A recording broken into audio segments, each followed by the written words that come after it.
I like all the cameras coming on. So my first question is, I hope more of you turned your camera on, is how many people actually followed through and blocked the time yesterday? Callum, we did this together, so you should be ahead of the game. Now look, time blocking is the first step in this process. Now, let me just show you this so you don't get worried and you can actually listen to what I'm saying. We provide you all of these notes. So like the standard notes that you would take in a session, we give them to you, as well as like what happens next. So don't worry about that. The only note that you should be taking is that I want to do this, or this is how I'm going to do this. Make it curated to your action. Because if not, the general things are what leaves people confused. Now, the first thing that we want to talk about is, look, the reality of this is you could plan as much as you want, but as my buddy Matt Brighton back in the Hampton says, he says, real estate's like what Mike Tyson says, everyone has a plan until they get punched in the face. And then the whole plan goes out the window. Sound about right? So the first thing you want to do is get like a notepad next to your desk or where you work. And ideally, I'm going to say this, and I say this with all the love in my heart, go back to an office. Please do yourself a favor. I am here today because I have to get into a car very shortly and go to San Francisco. Now, if you're in San Francisco, come visit me in person. But here's the reality. When you're in an office, you're dressed different, you're around different people, you hear conversations, and just by human natures, all of us have some form of competition in us. It makes us want to do more. So where your desk is, you're going to want to put a notepad. Now, you know what you're going to write down on a notepad? Everything that comes up that's not planned, all of it. Because here's the thing, and I'm like this is like one of my pet peeves with my team. If someone emails us something and we said we're going to send it to them, we lost. Like it should never be that way. Do you really think your clients want to call you all the time for information? It means that you failed. And it's like in sales, you pre-frame the objection. But if you know where all of these conversations and random questions are coming from, you can build it into your sales process. And then the only thing you have to deal with is the sociopathic, psychotic people that just don't seem to have any boundaries. But we have a process to sift those people out too. Example, my client wanted showing feedback. My client wanted this. My client wanted this. My client wanted this. Then you realistically have something to work off of. Does that make sense? Now, there are 3 types of tasks, and in real estate, everything is important. Now, the first one is important. Now, if you don't have clear definitions on this, nothing changes. So important is a task that needs to be done, but does not have a specific timeline associated with it. So I would say, I like your hat. So I'm going to call him Mike in Los Angeles. I'm going to say, hey, Mike, I really need the referral of a contractor. Could you send me one, please? That's an example of something that's important. Now, the second bucket is urgent. Something that needs to be done that has a time deadline associated with it and should be completed by the end of the day. Now, this is the most important thing in all of this. We need to never, I'm going to say this word again, never communicate in, can I have this morning, this afternoon, this evening, tomorrow? It's subjective. It's up to interpretation, and no people are ever going to think and feel the same thing. It's like one of my favorite quotes by me is communication without context is miscommunication. So now if all of these things have time deadlines on them, can you prioritize them in the course of the day? Yes or no? Yeah. So if you need to review and send feedback on like a postcard final edit by 3 p.m., yeah, that is something urgent because it has a time deadline associated to it. Now there's urgent important. Now, urgent important is something that needs to be done and is time sensitive and has a negative consequence if it's not completed in that time. So look, you have your hour block from prospecting, right? You do this from 12:30 to 1 or 9:30 to 10. You have your 15 minutes after to build out your time blocks. And like, you know what? I'm going to knock out all my most important things. Like Brian Tracy says, it's called eat the frog. Take the most hard, difficult things and do them first. And generally, these are our highest income producing yielding activities. So in this scenario, Callan is walking through and he's doing a closing. I'm the listing agent. I'm making my prospecting calls that come off the playbook. I'm feeling good. I had my accountability partner for a 15-minute check-in right after. We built out our time block. We talked about syncing for our 1 hour to do the work. Boom, I'm on to now making my calls. Now I'm making my calls and everything else. I have a different accountability partner on that Zoom. I'm connecting, and all of a sudden I see my phone go off and it's Callan, and I don't answer. Because if you don't answer and it's not important, they're either going to text you or leave you a message. But I knew Callan was doing a walkthrough and a pipe burst. And he's like, there's water all over the place. My clients don't want to close. The closing's in 2 hours. Is that urgent and important? Absolutely. So can we open the chat up? And we're going to try something interesting here now. Chat is open. Okay. So you get an email today that says that there is a highest and best Thursday at 12 p.m. and you've been working with these clients for a long time. Is that, and put in the chat, is that important, urgent, or urgent important?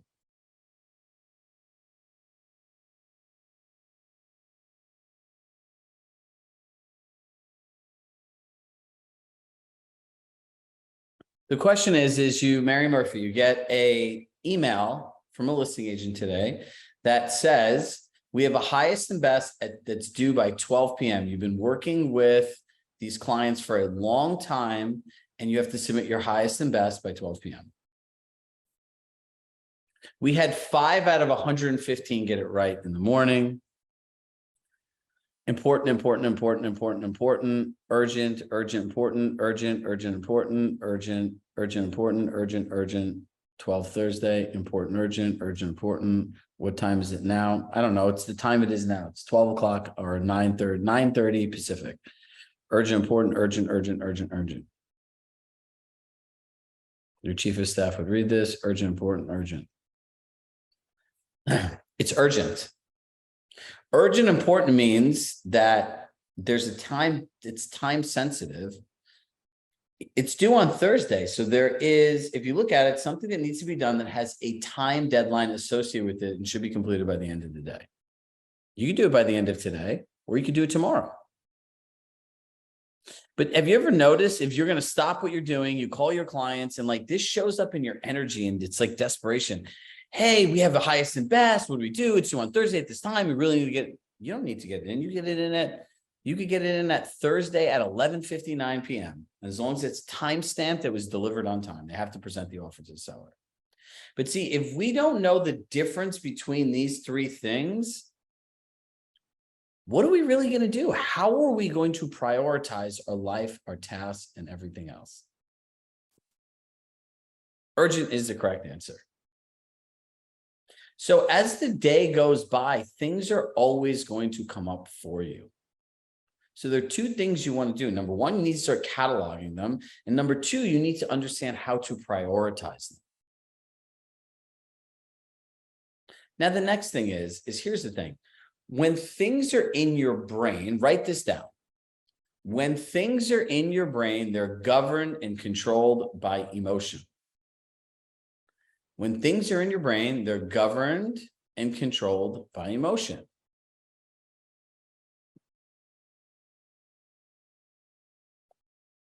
When things are written down, they're governed and controlled by logic.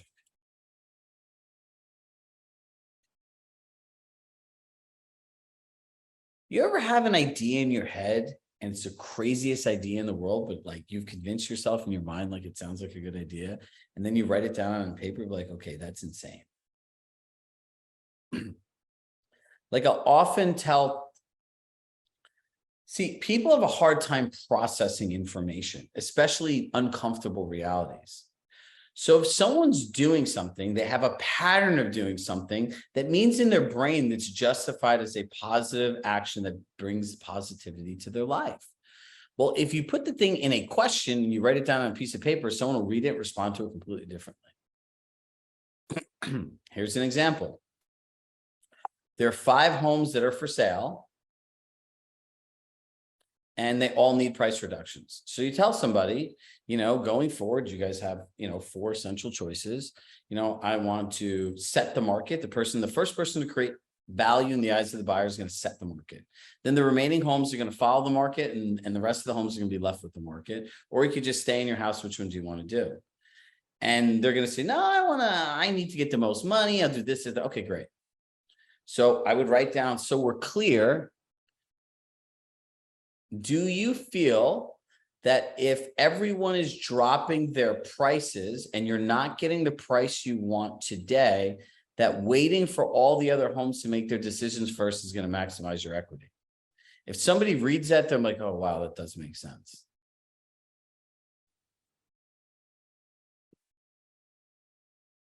Think about this. All right. Now here's the next thing. These are all musts, right? I don't ever tell you must do, but this is the foundation of how you can work. If you can't do this, how can you scale anything?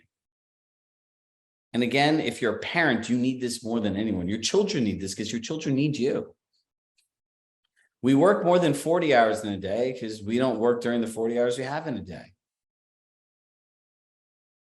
So, I'll tell you a quick story. I was a speaker years ago at NAR. They have this big national conference in Atlantic City every year called Triple Play. So, there was a keynote speaker. And if you've ever traveled with me or know anything maybe about a seminar, I have an obsession of being A, the first person there, and B, being in the front row, like right in the front, the corner aisle seat. And I've done that at every conference I've ever gone to, including a 10,000 person Tony Robbins conference, every single day. Now I'm sitting in the front, and this lady was like Lee Brown. She's from somewhere in the Carolinas. And she got up there, and the first thing she said in her Southern accent is like, do you know why people hate real estate agents? And I'm like, oh, this is going to be good. And she goes, because we go into their house and we lie. I'm like, what? I'm like, oh, this is getting even better. We tell them the 3 lies. She goes, we're going to sell your home in the fastest amount of time for the most money possible with the least amount of hassle. Y'all realtors all think you must be God to control those 3 things. Can you control how fast the house sells? No. Can you control how much another buyer is going to pay for somebody's home? No. And have you ever met a real estate transaction that doesn't have hassles? No. And then your clients call you because this is what you tell them, and y'all guys is always pissed off. Welcome to real estate. That's why having a process is important. But again, if you don't know how to prioritize your tasks, block your time, create a great customer experience, what are you going to be left with?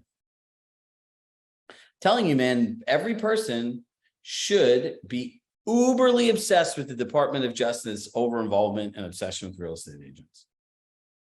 Because if you don't know how to do this, do you feel you guys have luxury clients? Yes or no? Of course. And do you know what people that understand luxury are? They understand for paying for things that are better than others. Look at a Louis Vuitton bag. Look at a Kohl's bag. Same bag. You wear it. You can go places with it. It's same function. They don't do anything different. Well, people look at real estate agents like that. So if this isn't all organized and you're the 24/7 fly by the seat of your pants, you're going to have a problem. So here's the next thing. We call this the 10-minute business plan. Right. And the 10-minute business plan, I actually made for myself as an agent. So this thing's probably 13 years old that people have been using this. Tried and true, works every time. Look, there's your present self and your future self. And your future self is looking back at you and they're saying, Wendy Carter in San Diego, help me, help me, help me. And you know what that person wants you to do? They need you to make money for them. Because if you ever go broke 3 or 4 months from now, like that means you can have credit card debt, tax debt, stress. Do we ever operate our best in a service business when we're financially stressed out? The answer is no. So every day has to be driven on one thing, is income producing activities. So let me ask you a question and just write yes or no. Is going on a listing pitch an income producing activity? Yes or no?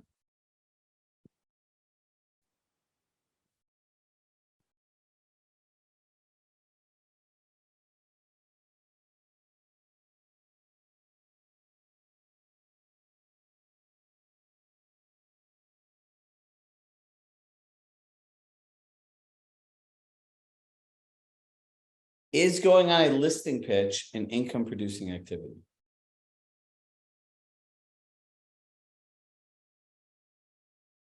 All our people from last season got it right. So you guys listen. The answer is no. And a listing appointment's not. You want to know why? An income producing activity is creating business that does not exist today.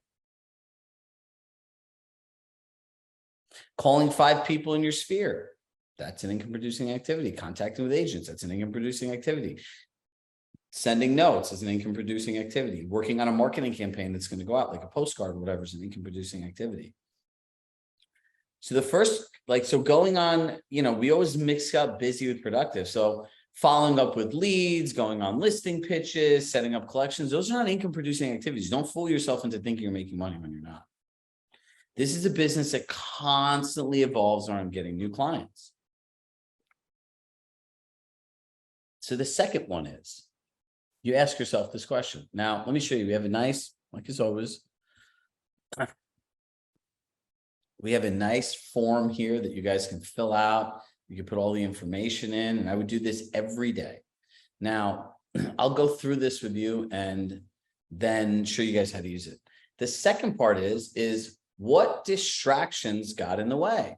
You wake up really excited in the morning, you have your whole to-do list. I'm going to get all this stuff done today. And all of a sudden at 6, 6:30, 7 o'clock, you're sitting in the office, FML, the list is still like this. You're like, what happened?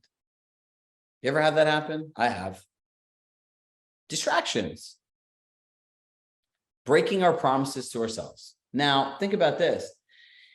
Remember I said your brain is like an ocean and all of these things are in it. But if you don't know what you're looking for, you'll never find it. So here's what happens. You need to start cataloging all of your distractions, all of them. Because if you don't know what you're looking for, what's going to happen? And also when you're sitting there at that day, you're like, all right, tomorrow, I'm not going to go on social media. I'm going to turn my email off when I do this. I'm not going to take my crazy sociopathic client's phone call because they keep me on the phone an hour every time, regardless of what I say or where I have to go. You know that feeling? So then the third thing is what distractions got in the way? What will you do differently tomorrow? Now, here's an analogy I want to use. Think of your time as a bank, right? So all picture ourselves being a bank. When a burglar comes in or someone tries to break into the bank, what happens first? An alarm goes off, right? So when a distraction goes off, if there's no alarm in the bank and somebody breaks in because they don't know what they're tracking or what they're measuring or what it is, what happens? Nothing. They just lose. But banks have alarms. So every time a distraction comes up, and now that you've actually started tracking it and writing it down, your mental alarm will go off. Raise your hand if you're with me. Does this all make sense? Okay, good. Now, here's the thing. When an alarm goes off in a bank, they have a system of things that happen after to minimize the risk or things going wrong, right? Well, what system do we have in place for our distractions? Now, I'm going to use this another example or another story is that, look, I'm not a licensed therapist, nor do I make pretend to be. I'm just a person that believes that every person has the right to be happy. So like when I've dealt with people that have anxiety, trauma, or any of these things that weirdly come up in coaching, because they all do, because it's all connected. Look, here's the thing. There's a problem, or in the center of it, there's a distraction. And there are all these different triggers that trigger people for their anxiety, right? But here's the thing. The people get stuck in these things so long because they don't have any defense systems when they come up. So if you have a distraction of, let's just say, checking your email too much, you just say, what system am I going to put into place? I need to close my phone and my email when I do these things to make sure that it doesn't come up. And if I find myself doing it, I need to do blank, blank, blank. So now when you're starting to use this the right way, you fill this in, it takes 10 minutes at the end of the day. And before you start working the next day, you review it again. So this stuff is fresh in your mind. And what happens is you're programming your brain to see things and set off an alarm when they happen, and then have a defense system after it to deal with it. It's actually the most simple thing in the world. What did I do to earn money for my future self today? What distractions got in the way? And what will I do differently tomorrow? Can we all do this?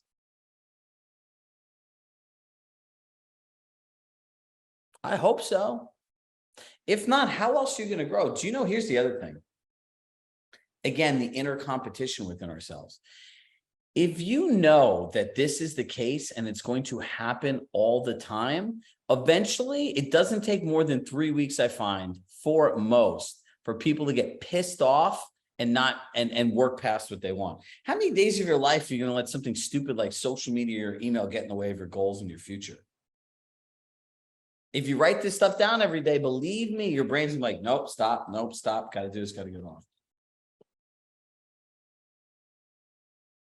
Oh, an internal alarm that internal alarm is like, if I'm tracking my distractions, right?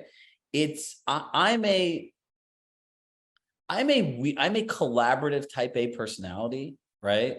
But I also am, all those personality tests, I always tell people, like, I'm going to screw you up. I'm like an anomaly, right? Like, normally people that are great with sales or tell with operations and people, I'm this like slumdog millionaire. You could call me Salim. It's like all my life experiences ended up leading to this, right? So look, I used to say yes to going everywhere at my own cost, right? So now every time that someone says, hey, do you want to go here? Hey, can you do this? Hey, can you take a call? Hey, can I have an idea? I start asking myself the questions, right? Is this alignment with my current goals? And will it help me or somebody I care about or my clients today or in the future? No. Is this person, place, or thing that I'm investing time going to be in my life even 1 to 3 years from now and something I find very valuable? No. And the third one is 5 years plus from now, will I regret not doing this today? No.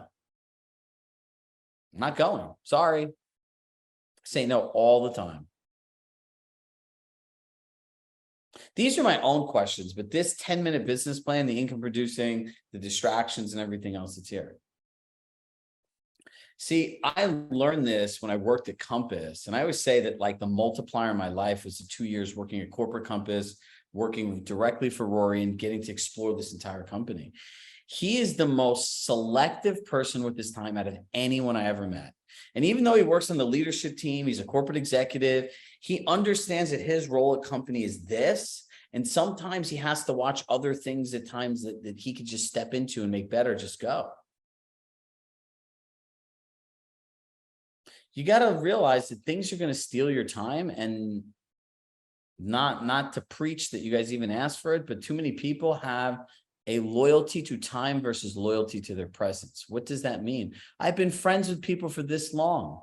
Yeah, but when you made friends, you're two different people. Like, do you even like the person that you see now? No, I actually feel like crap every time I see them, and they guilt me for working all the time, saying it. If things don't make you feel good, don't do them. The only person you owe is yourself, your future self, and the family of however you define that to be. That's who you owe. Listen, a 5-minute task done 300 times a year is 25 hours.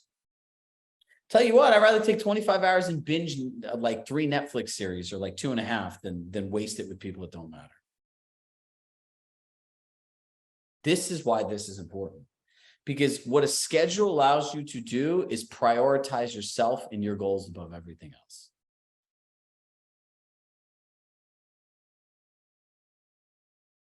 All right, so that's what I got for you today. Now let me share this with you.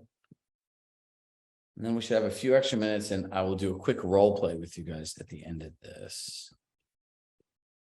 What do we need to block time for? Number one, 7 days a week. You don't build habits by doing them part-time. And by the way, on the weekend, it's like, I have small kids. So mine used to say, did I build proactive, planned, and purposeful memories with my kids?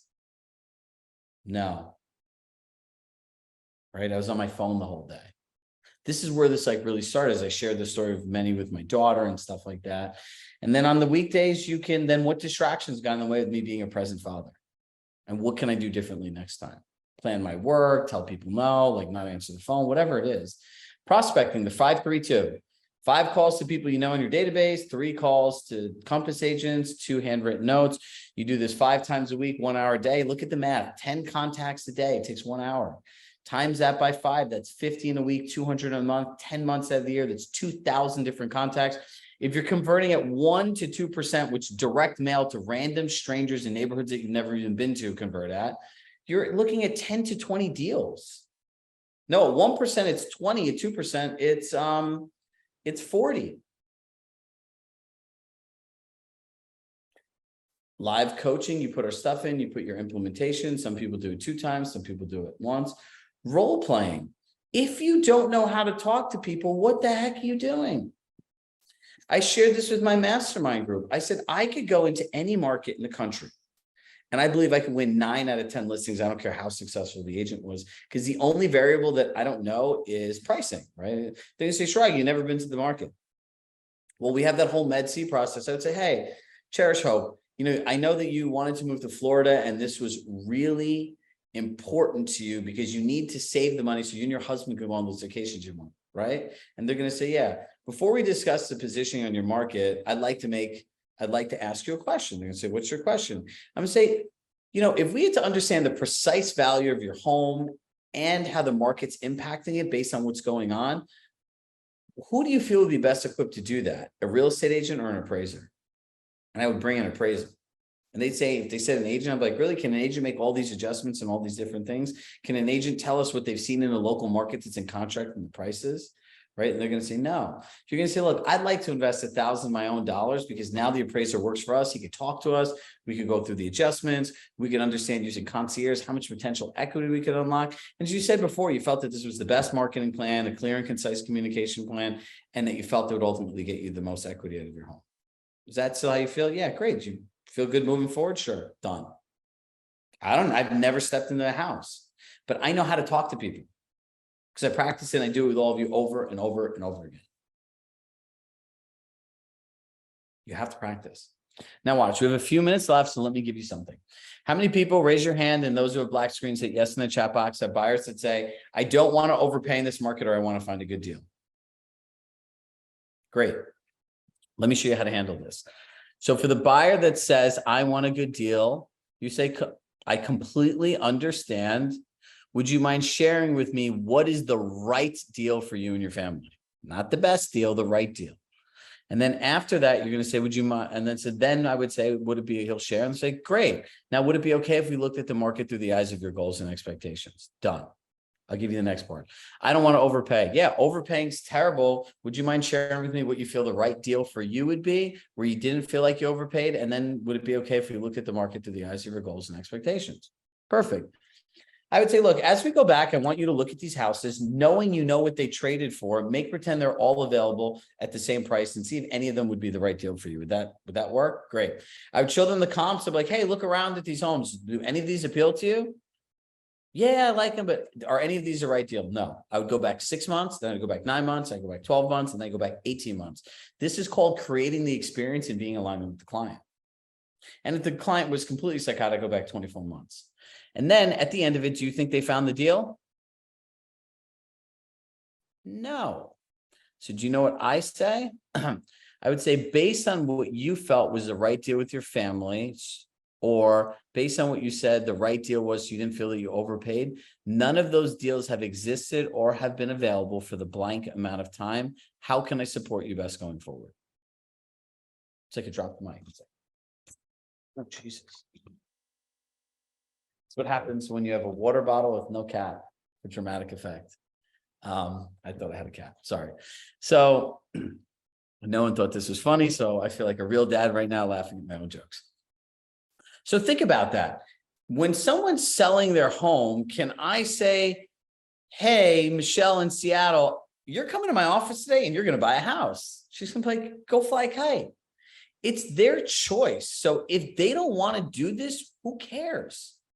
Because here's what happens. Now this buyer comes to my open house, right?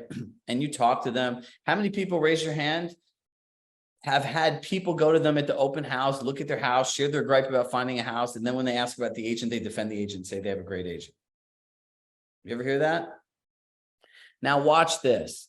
I would say to them, you've been looking for a home this long. What's been the challenge? Oh, we really haven't found the right deal, right? Has anyone taken the time to share with you what buyers are willing to pay for homes? What buyers are paying to win homes in this market? They're going to say, yeah, our agent didn't, but our agent did, but the type of deal we don't want. They're like, how far back have you looked if these deals are available? We look 24 months. And I'd say, respectfully, can I be direct with you? And they're going to say, sure. Be like, if you weren't here and I have a question, if you weren't here, what else would you be doing right now? Oh, I'd be doing this. So then my real question is why would any realtor bring you around week after week when you have this other important things to do, knowing that a deal that you're looking for never existed? Bye. They're not going to like the real estate agent anymore. Because what logical adults bring someone around to try to buy something that they know is not possible? How can I best support you going forward? So we will have some live role-playing sessions coming up, but this is what you can expect. Was this script helpful for you guys?